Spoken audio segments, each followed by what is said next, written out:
Do you think there's a continuing fear of black males in American society? Do you think that this continuing fear played a role with the general public's perception of what happened to Trayvon? It's always been this thought, this perception out there of the big strong black man. You know, we can't hound him, so we got to get him down. We got to subdue him.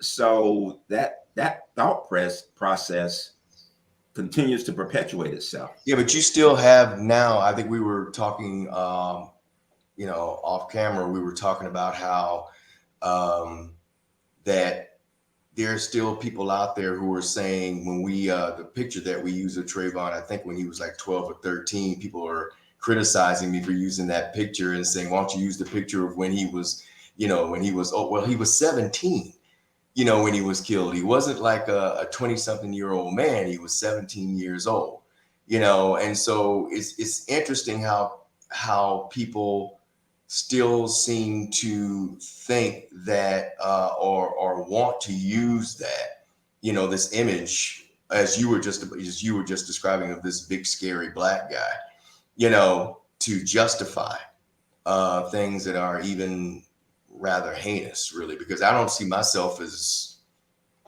threatening, but again, that is something that it seems like black men in our country have to deal with or have to do with. Always.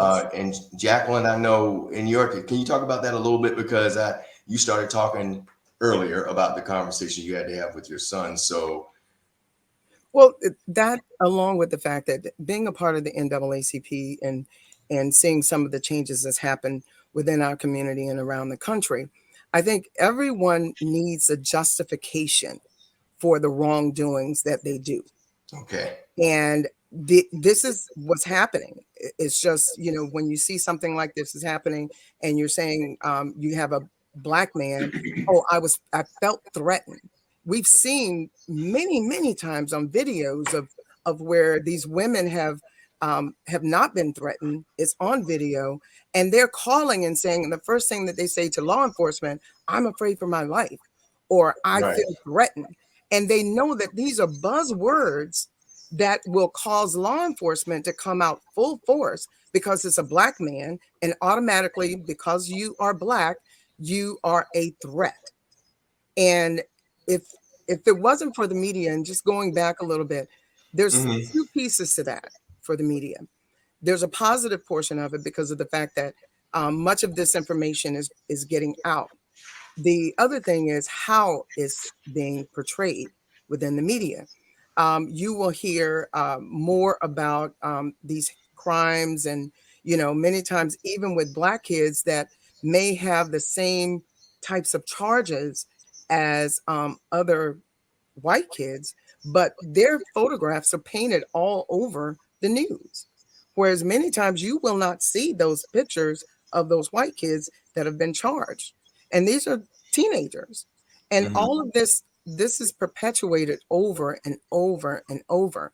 So when you have someone and you have a set of people, a group of people, that the only way that they can deal with what they've done, the atrocities of what they've done, is to come up with an excuse of because he was black and I was afraid. That's not good enough. And when we have young people today, over the years, we have become complacent as a people, as black people, because after Martin Luther King, the civil rights movement, we had the redlining was addressed. We can now purchase homes. We can actually go into restaurants and we can eat. Now all of those things is easy for us now, Hmm. but we cannot sleep on it because, as with everything, it comes back around, and Mhm. we're facing that today. And the young kids are seeing it, the black, white, all of them, of every race, and they're standing up and they're saying they're not going to tolerate it. As you said, these were the children, and I call them children, but these 20-year-olds, these 17-year-olds, the young generation that were out marching. They were the ones, like they said, that our age, the 40s and 50s, they were and above, we were a little quiet. Mm-hmm. There was a lot of quietness there because of the fact that we've gotten ours. But how are we going to keep it? And also, how is it affecting our generations after generation after generation? The reality is that when it gets to a point when we as a people cannot walk down the street without being harassed, and we have to um, we have to explain why we're in an area where the homes may be $300,000.